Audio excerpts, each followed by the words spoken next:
Watch this. No way!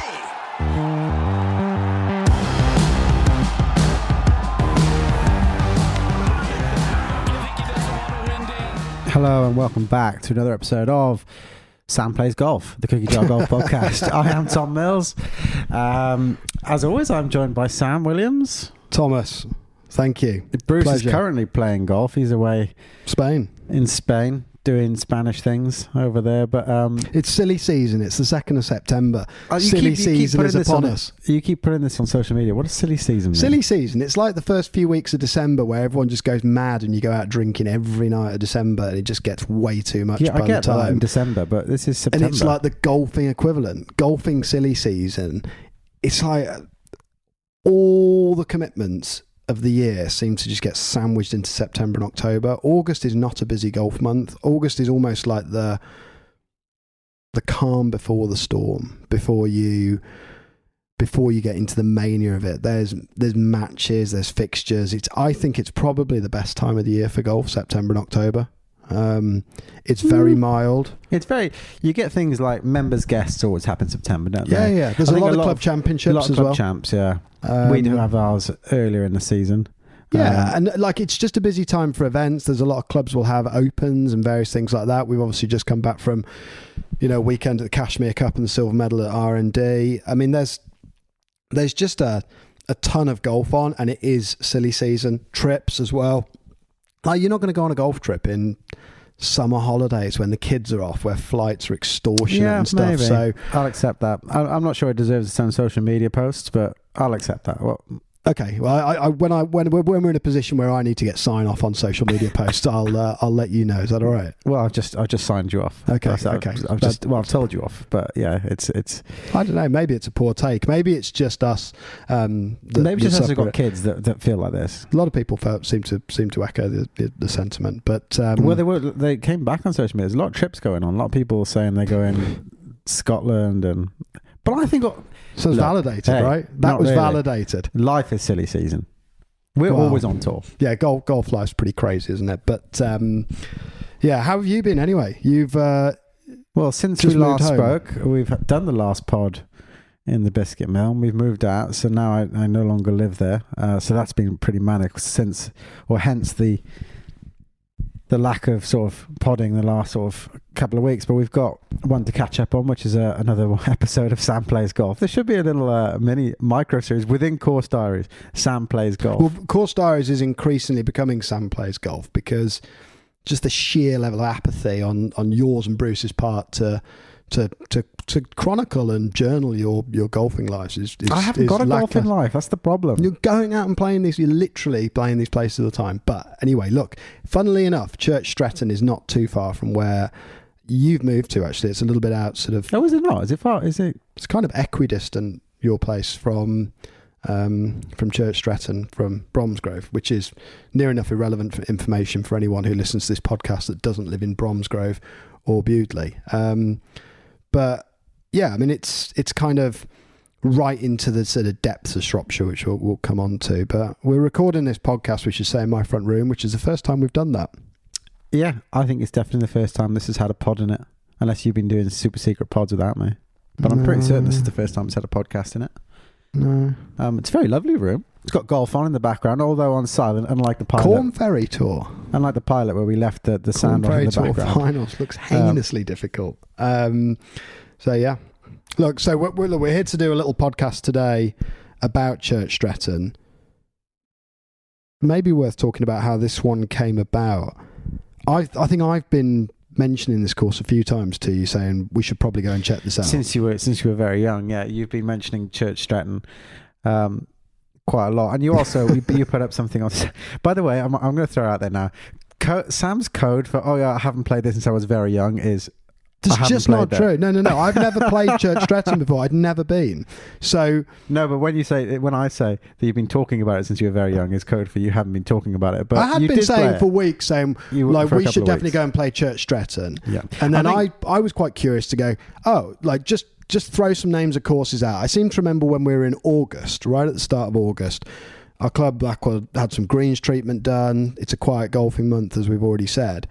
It's like, yeah, let's go and find a few places and do a few course diaries. Delamere was one recently, and the course with the highest number of votes was Church Stretton.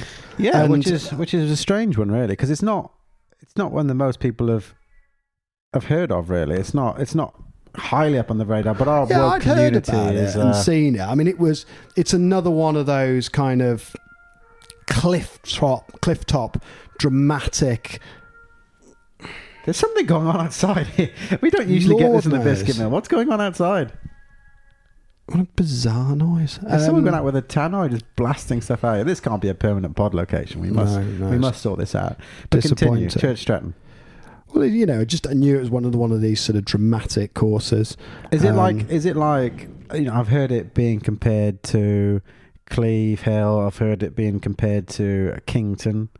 I don't think you've played same Kington. from the same ilk. It's quite hard to summarise these courses into one sort of theme, but we'll sort of probably try and do that through the course of the pod. I think if you go around that sort of Shropshire, Cotswoldy sort of trail that hooks round from the sort of west side of the Midlands round to the sort of south, you have these brilliant sort of hills and terrain where, for some unknown reason, back in, you know, the late 1800s, the early 1900s, people took it upon themselves to establish a golf course.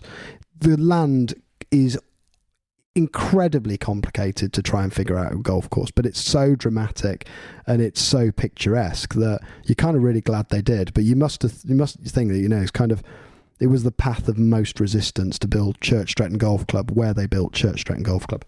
Yeah, I mean, I'd say the land inland in the UK doesn't really lend itself phenomenally to golf with parkland stuff. But what they've managed to do around this sort of Shropshire border, same as the Gloucestershire with Painswick and Cleve, and is they've found some sandstone or chalk base usually, and usually put them pretty high up. Yeah, it's good land. So look, is how they've tried to go around it, really, isn't it? Yeah, so get them to drain. I mean, look, there's actually quite a little bit of provenance to Church Stretton, which is like, a lot of people definitely wouldn't know that. There's unmistakable charm to the course, but Jack Morris was the person who laid out the first 9 holes with the help of the local professional. Now, who is Jack Morris? Well, Jack Morris is none other than the nephew of old Tom Morris, and he was the professional at Royal Liverpool, Hoylake. So, you know, this is 1898. This is like 30 plus years since Hoylake had been sort of established. You know, he'd been around the game for a long time. I guess kind of explains that desire to go and seek out well-draining land. So there's this sort of initial 9-hole routing that gets developed. There's, you know, the typical exhibition match to sort of mark the opening of the course. It turns out that was played by Taylor and Varden. And then 6 years later, the second 9 is then built, and then you've kind of wind the clock on another sort of 20 or 30 years, and then the great revisionist James Braid comes and sort of tidies the whole thing up. So over the course of this sort of 30 years, the holes and the routing and everything develop around it. So yeah, look, it's a brilliant place. I had so much fun. There's so much to talk about and try and pick through here. I feel like I want to start with the guys I played with, if I'm honest. Yeah. So you had some people reach out to you and say that why don't you come and play with us, and some interesting characters, I'd say. Yeah, well, loads of people said go and play Church Stretton. I was like, well, I'm already sold. I know this place is like quite easily drivable from within the Midlands. It's just a perfect spot that I want to go and play golf. One of the guys I was messaging with said, like, you know, be great to play. I'm away in Ireland, but funnily enough, I'm quite pally with a guy called James Taylor. And, you know, he loves playing golf. He's over there all the time. He'd love to host you. You might know him. He's a cricketer. Not the country singer. Not the country singer. No, that would have been a good podcast. Another great James Taylor, by the way. I mean, I'm a big James Taylor fan. James Taylor's fans. Plural. Don't know how you... I haven't met a James Taylor I don't like yet. How would you work the plurals on that? So if you're fans of 2 James Taylors, you are... Yeah. James I'm Taylor's. a big fan of James Taylor's apostrophe afterwards. Yeah. Like, think of it if it was like Bruce Fitzpatrick. You'd say, I'm a big fan of Bruce Fitzpatrick's. If they were two, but that would be individual. I mean, wouldn't luckily it? there's only one of them. But It's weird though, isn't it? We digress. yeah, James Taylor, for anyone who knows a little bit about cricket, James Taylor was an outstanding cricketer. Played red ball and white ball cricket, one day test match stuff at a national level for England. Really, really promising talent. A great record, brilliant career that was very sadly cut short. So he had, he was diagnosed with a sort of a heart condition, very similar to, you remember Fabrice Muamba? yeah. So, But fill that story in for people that don't know that. so Fabrice Muamba, I think, was the football player who basically sort of fell to the ground and had a mid-match sudden heart. Incredibly rare, but incredibly serious. The upshot is any form of strenuous exercise, you're in mortal danger at any given moment. So he knew nothing about this, and I think that whole period of his life it's an incredible sort of story. And there's quite a few interviews with James talking about it, and I'd encourage people to search that out. But he then never played golf up to that point. He had to retire from the game of cricket, and then I think kind of somewhat begrudgingly, it seemed at the time, took up golf. And like all good sportsmen, just like once the bit's between your teeth, you just don't give up. It's like, I want to be the best at this. Well, we've got a cricketer who plays top level cricket at Blackwell. I won't mention his name in case he doesn't want me to. But I was playing with him the other day and said, do a lot of cricketers play golf? And he said, actually, it's rare if you find a cricketer that doesn't play golf, because it's kind of, those skills translate quite well. They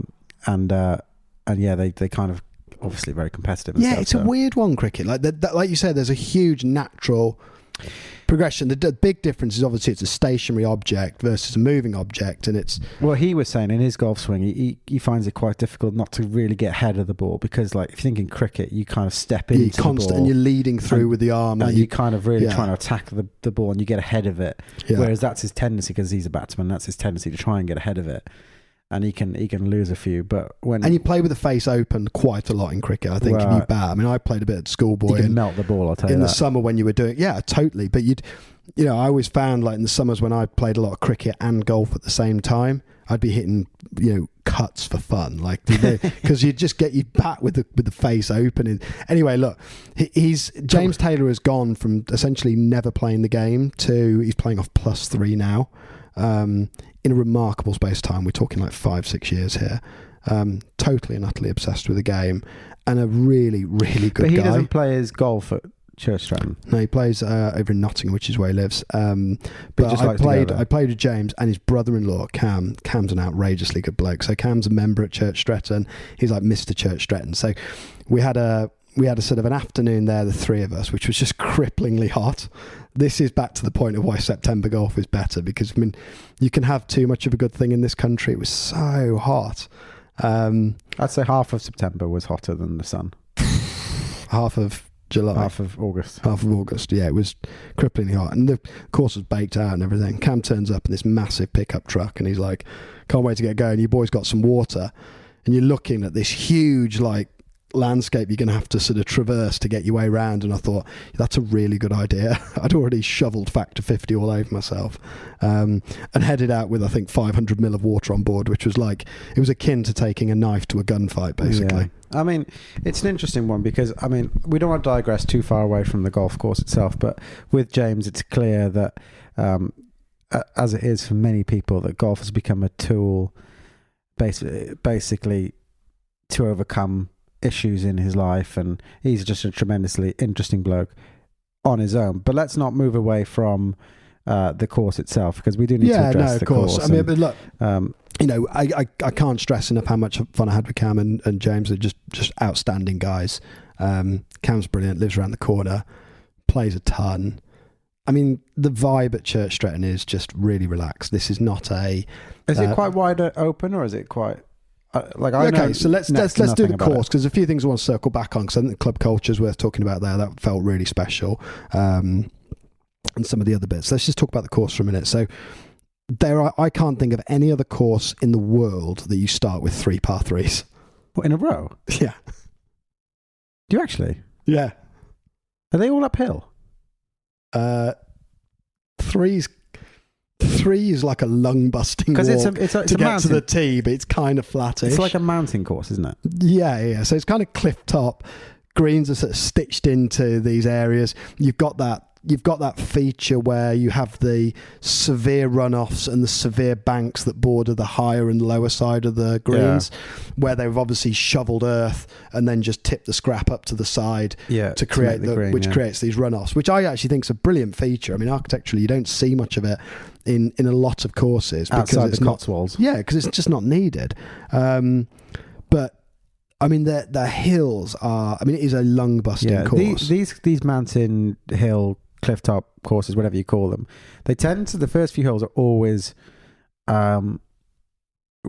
invariably uphill to get you to where you need to go, because they always for some reason put the clubhouse on the lowest point they physically could. You drive up this ridiculous, it's like a sort of a miniature Swiss road that you sort of snake up to get to this clubhouse. You've already done the clutch in on the car just trying to get to the car park, to be honest with you. But it's a brilliant little charming building and a little practice net that sits by the first tee. Now the first hole is without doubt one of the most chronically difficult golf holes I've ever played. What is it? It's par 3. It's about a 165 yard par 3. The land is relatively flat in front of you, but then the green sits up, I'm going to say 30 feet minimum on a sheer bank. So you play over what looks like flat ground, but then the ball has still got to carry over this huge 30-foot kind of ascent where it then sits on top.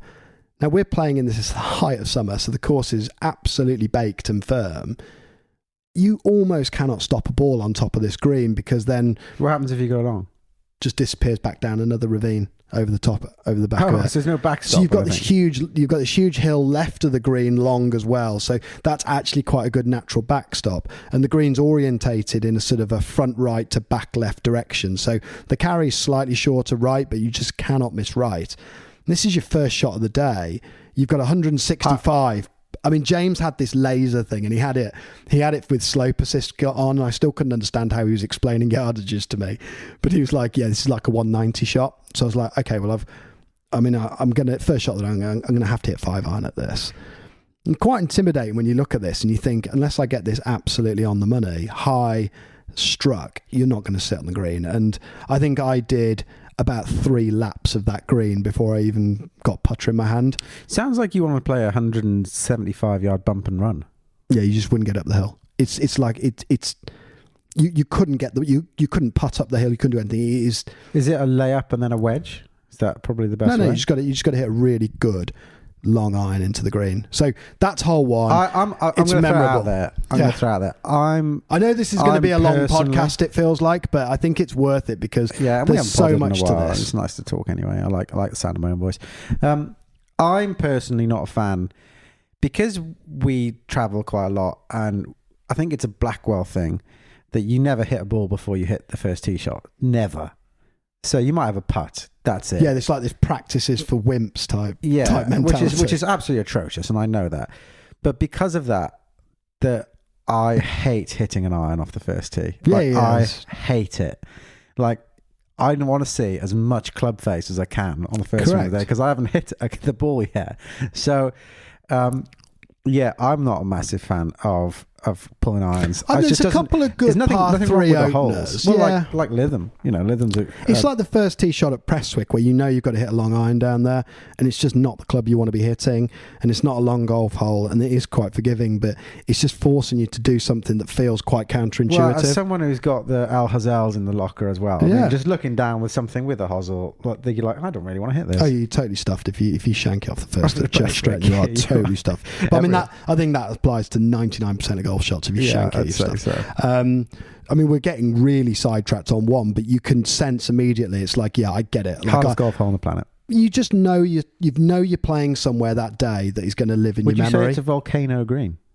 Sounds like it's an outrageous volcano green. I mean, it really is perched up incredibly high. I think it's quite hard for photos or anything, and we'll have to go over there with a drone. I I committed you to that.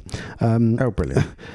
But we've got to go and play it again. It's so good. It's like a really, it's like a, I'd say it's like a way better version of like a sort of a Prestwick, a Painswick for the for some of the quirk value. It's a little bit more refined.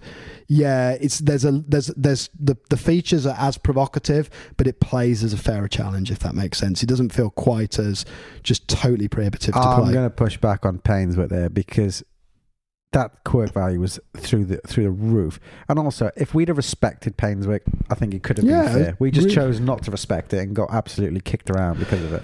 So look, I'm going to move us on. One is just this outrageous one. Then 2 is equally as outrageous.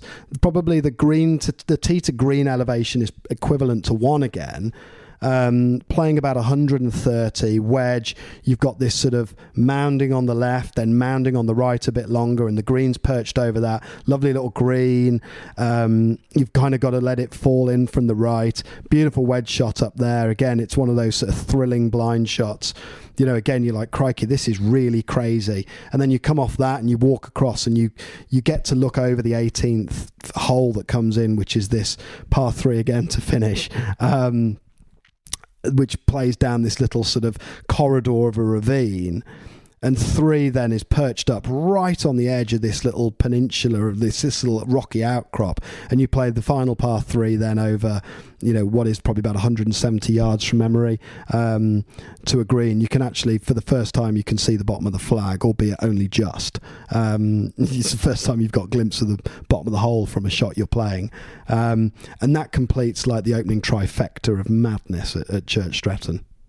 But I find with places like that, especially if you don't play golf there regularly, that's really endearing. Yeah, it's just experiential, isn't it? Like, I mean, if you're turning up trying to play card and pencil golf at Church Stretton, the first time you've looked at it, you didn't put a WHS didn't see that round, no. That day. But wouldn't it just totally ruin the experience? Because the whole thing is like you're taking it all in, and the views are just staggering. But there are aspects that it's not just, this is where I'm saying it's not just kind of quirk for quirk's sake. The architectural merits of the golf holes are incredibly strong. So there's holes like 4, which are, mind-blowingly good par 4, like crazy good. You sort of horseshoe around this huge deep ravine which has got just ferns everywhere. Like you're just dead. You can't go in there. Like it's game over. But you can bail out left, and you just want to bob something like 220, 230 down there. Now the more you hug the right hand side, I like how you say bob. Most people's drives, average players' drives like 230. Yeah, but not ball strikers like yourself. No.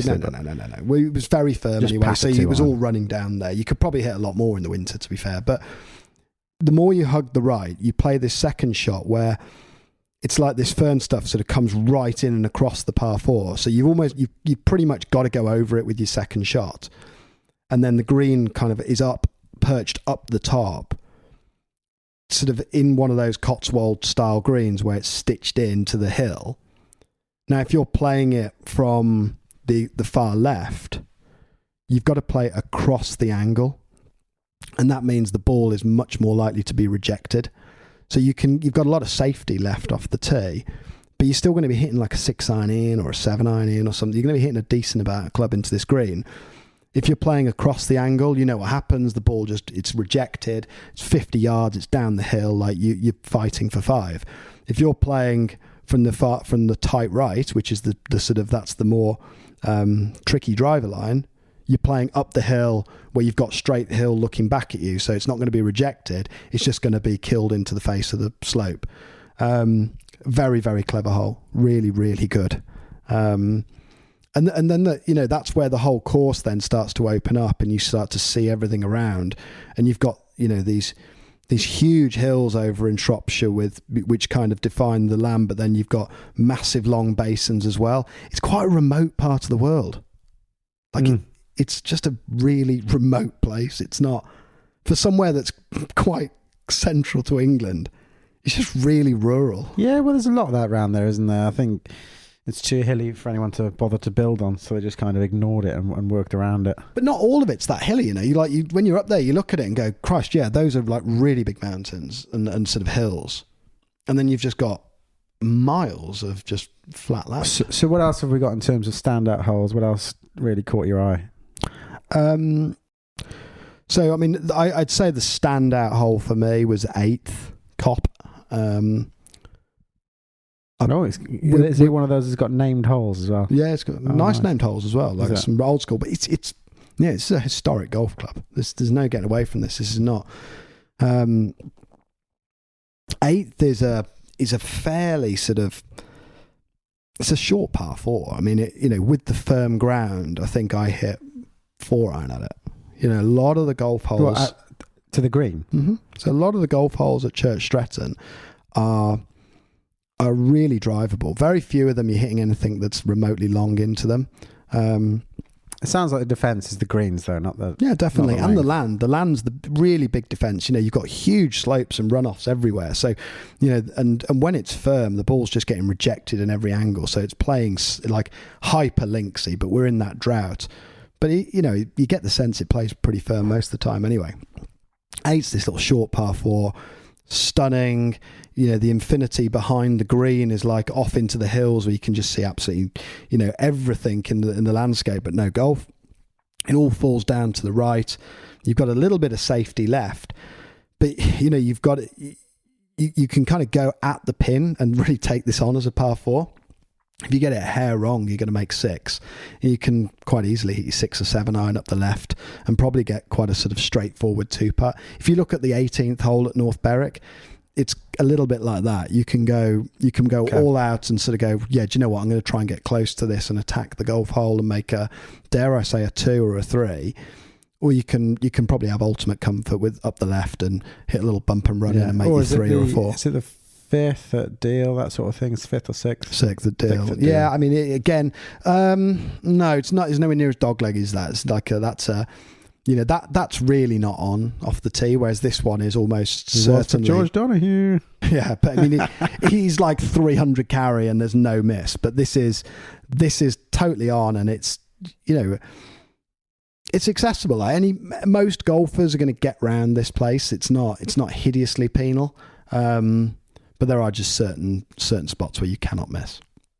Cool. So we got the 8th and back 9. What tickled your fancy? Back 9, you kind of get right out there. So you look over. There's these huge gorges over the back side of the course. So the front side is it an old quarry site, kind of? Yeah. Huge quarries out there. You know, again, it was that hot evening. You could see people out in the distance, like sort of skinny dipping in the quarries and stuff. Is it common land? Like a lot of these are common land. These hilltop ones where you get a lot of. Yeah, you've got pasture animals out there. You've got all that sort of stuff. You've got electric fences around some of the greens. Okay. So yeah, you've got a lot of that stuff going on. I mean, you just got brilliant golf holes like 10's great par 4 over, you know, right to the very edge. 11 you play back. You play a par 3. I want to say it's like 12, which, you know, you sort of play uphill to a green where it all sort of feeds off at the right. There's just crazy golf holes out there, just so many of them. I suppose it would be quite hard not to talk about the 15th hole if you were to pin me on one. What's special about 15? So 15 is a 321 yard par 4. I put it in the green side left trap with a 6-iron. Okay. Did you make birdie? No, absolutely not. I think I made 5 in the end. Okay. I think I made 5. So is it downhill? Is that, or you just smoked it? No, it's uphill. No, it was so the 15th, you're on this, like, you kind of know that you're on the 5th. You know you're getting towards the end of the course, but you're nowhere near the clubhouse. Yeah. Have you ever had that feeling? Yeah, well, it's like I said earlier on, though.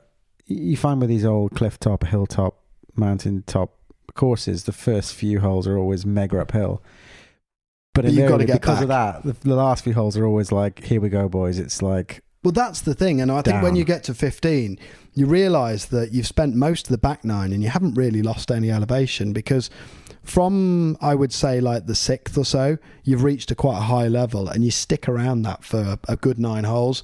You're not plunging up and down the hills at quite the same magnitude.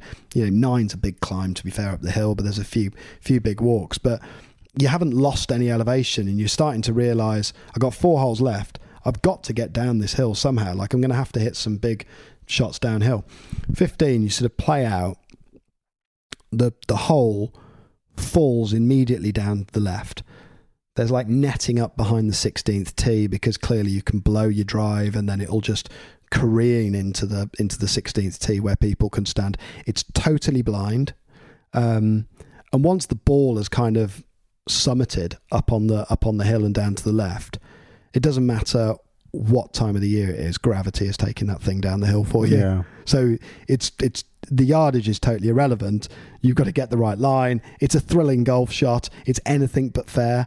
It's just a case of picking the right line. You play there regularly, you're going to know roughly what to hit and what sort of line to take. And the ball just tumbles and tumbles all the way down to the green. With a hole like that, from how you described it as well, like that bunker might have been your friend. It could have been like that 6-iron was going out the back and gone. You know what I mean? Yeah, like, totally. You've got no idea, really. And the green all running away, and it's really tricky around the greens because of all that stuff we talked about with the runoffs and these little steep edges off where they've stitched the greens in. They tend to be steep, but then they mow them really well. So it's steep and tight lines as well. So, and like you think, oh, I could putt this, but actually I'm not a very good putter from 7-8 feet under the green or above the green. And also, it's not quite like 100% like sort of fescue linkside turf where it's firm and baked out and tightly mown, but it's rock hard underneath, so you get the bounce. Yeah, it's always got that little sponginess to it. Give, yeah. So if you go in with a wedge, you can easily just dunch it. Yeah, and I also think you get a tiny bit more of a nappy grass up on the hills up there. It's not as it's not as I'm no agronomist, man, but yeah, no, I mean nappier. And then you kind of then play 16, great par 3. It sort of goes right out into the corner. 17, another little sort of par 4 rolls away and down to the green, and then you sort of walk back around past the 3rd tee and play the 18th. And the 18th is this, crazy little thing. If it wasn't for this hollowed out bit at the bottom, you could kind of putt it down to the green. It's like the is it 15th we played at Gullen 3. It's a you could. Yeah, this 15th or 16th at Gullen 3. Yeah, I mean, it's 178 yards or something. Yeah, so this is 174 yards. We all hit wedge in there. It's not. So you're plunging down at least 60 feet of elevation change again. It's crazy, but who doesn't like a par 3 that plays hideously downhill to a pin that you can see? It's ultimate fun. Bit like Applebee's 5th or 6th, whatever it was. Like just hideously downhill. Yeah, exactly. It's like unfairly downhill. But I mean, and that kind of then closes it out, and you just come off the course and think like, wow, like there's none of the holes are forgettable. It's totally sustainable golf. You've got the land's been looked after by the animals. You've got a very, very modest you don't think they've got 20 greenkeepers? No. But they can get away with it around these places, can't they? Yeah, I mean, the land's superb for it. Now, I mean, and there's a few characters there. I mean, it became quite obvious. I met James, who's the club professional there, briefly when I got there. And I think I was about 20 minutes before James and Cam. And I walked in, I tried to snare a logo golf ball. It always felt like it was on the cusp of one of those places that would stock logo golf balls, which was sad news. And I ended up buying a ball marker instead. But I said, James, there's no one else there. Like, the course is empty. Clubhouse was shut. I thought, crikey, it's 4:00. Like, surely the clubhouse is opening here. And he goes, oh yeah, you're doing something to do with the internet, aren't you? I was like, yeah, that'll do. Yeah. So I had a nice chat with him. What a great guy. But then it was only when I was playing and Cam was telling me, and he was like, yeah, like James is like Mr. Church Stretton. He just does everything. I think it was his daughter or something that worked behind the bar there. He was a really unassuming guy, lovely bloke, but everyone that I spoke to, because I ended up having dinner with a load of the members that play like this little evening sort of Thursday evening series or whatever they do. And you could just tell that, James was the guy. He was like, without James, this place just wouldn't be, I'm sure it would exist, but it wouldn't exist in anything like the same guys. And yeah, it was quite nice to hear that, really, because you think, there must be a lot of people like James up and down the country who just make these sort of places so memorable and so great. Because it sounds like a film we should do, really, the unsung heroes. Yeah, but no, I mean, the man honesty boxes and stuff like that. 100% thought James Morey, like he's obviously a huge advocate for the club. And then back to the point of where I said the clubhouse was shut. It then kind of, the guys that are playing behind us were all playing this little series they do. I think it's like on a Thursday evening. It kind of goes with the light. So in the peak summer months, they play 18 holes, but as the sunlight starts to wane, the number of holes they play comes down. So they end up sort of playing, starts on like 9 holes, and then it goes up to like 12 and 14 and 16 and 18 for a bit.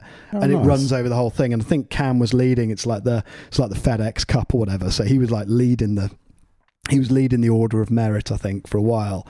Don't think he was after the Thursday I played with him. I think he had a trickier day with the long sticks. But had dinner with a few of these guys. Like, portions for dinner were just biblical. Was it in the clubhouse? Yeah, like we'd sat out on the veranda. So they opened the clubhouse back up? Yeah, that's what I mean. It's like the clubhouse is basically shut until 5-6 o'clock when everyone's coming in. Oh, right. And then you've got like ham and eggs, pies, curries coming out. I mean, the chips were pretty much served in wheelbarrows. I mean, the portions, I don't know how much they eat in Shropshire, but it was... The only important question, though, was there a coronation chicken on the menu? No, there's no coronation. No sandwiches with all plates of hot food. Not big enough. Sorry, mate. There's not enough food in a sandwich. But, it was a great clubhouse atmosphere. Like, tiny clubhouse room that you walk into, littered with honours boards. But you love that, though, because it's clearly a building that services the members, and that's what it's there for. I think sometimes clubhouses can lose themselves in what they're trying to be. Well, I think we talked about it, didn't we, when we said Dunbar Clubhouse, and they've got this money to build a new clubhouse, and I think the club are really excited about it. But I love Dunbar's clubhouse because it's like your nan's front room almost. It's got the curtain. They're not going to love hearing that. No, but it is. No, but there's a lot of charm to it. Like, there is. I know what you mean. That it's got like snooker room. It's got like the 30-year-old curtains that hang up. They've got flowers on, and the tables have got skirts and stuff. And it isn't what you'd put in place, but there's so many places that you build it, and it's like you've got to cover everything with glass. And everything's got to be clean and minimalistic. It's easy to get homogenised. Same with golf courses, it's easy to homogenise them, and same with clubhouses when you're trying to be modern and stuff. And actually, a lot of these things are very cyclical. You could, I think in 30 years' time, we'll look back and think, why did we think everyone wants to see us? Why do we put glass everywhere? So everything looks the same. So going in there, it's just a really nice little clubhouse room that's really just like a little bar restaurant area, and then you've got this little terrace patio that looks right out and over the hillside and right out the other side of Church Stretton, and comfortable wicker chairs and great beer, and the whole thing was just a delight. And they were just nice people, great guys to hang out with, banter's flying, and you were like, yeah, God, I mean, if you lived out that way, which actually you do, it's just a no-brainer place to hang out and stuff. I knew I was going to like it. I desperately want to go back. We'll make a trip with it because I need to see it anyway. If anyone wants to play this beauty, I suppose it's £150 a round, or no, obviously not. I think weekday at Greenfee is like 30 quid. I think if you've got like an England Golf Union card or something like that, I think everything's half price, so 15 quid. If you play on a weekend, it's 40. I read like they do at the moment, like Greenfee special, where you play for like 20 quid if you tee off before 10 o'clock on a Saturday. I mean, that's like the optimal time to play.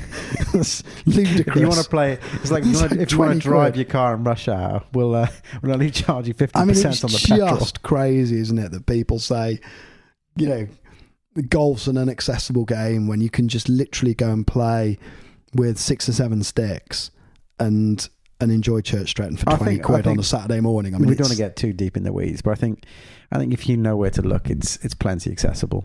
But Yeah, if you're trying to do the most popular thing with the most expensive kit, then yeah, it is inaccessible. But I'd definitely like to play a bit more with Cam and James. I really enjoy the company. how did your golf stack up to a +3 handicap? James is long. James is quite long. Of course he is. He was a pro cricketer. Yeah, I mean, James hits it really good. I mean, he's a better golfer than me, isn't it? There's no getting, that must have stung. there's no getting away from that.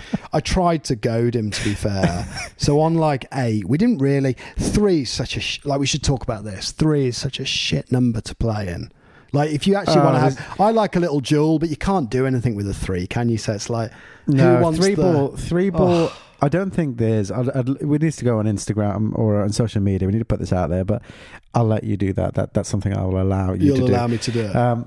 Is we need to find out if anybody's got any good 3-ball formats, because they just suck. Like, there's no good. And split 6s or 3s or 12s or whatever you call it that's just rubbish. Like, yeah, I just don't. It's painful. It's always like no one ever gets into it. No, it's just really hard. Like, 2-ball's fine. You just joust, match play.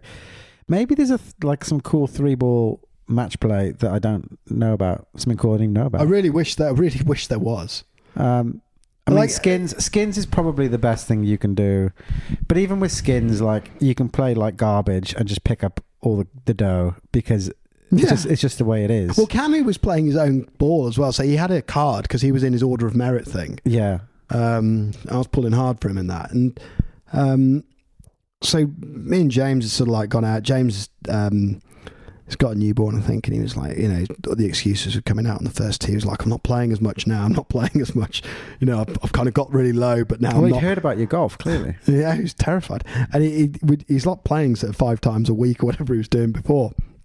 And we still get through 6 or 7 holes, and he's like, yeah, it's nice. I quite like a match. I'm quite competitive. I said, well, if you want, we'll play a little level match on the back 9. We never actually did in the end, but I was quite up for going toe to toe with him on the back 9. I think it'd be good fun. Would you take that. shots? Grown men don't take shots, do they? I think I'd have played him level, and I'd have quite enjoyed losing. But he's a really tidy golfer. It's quite interesting looking at how someone like that approaches the game.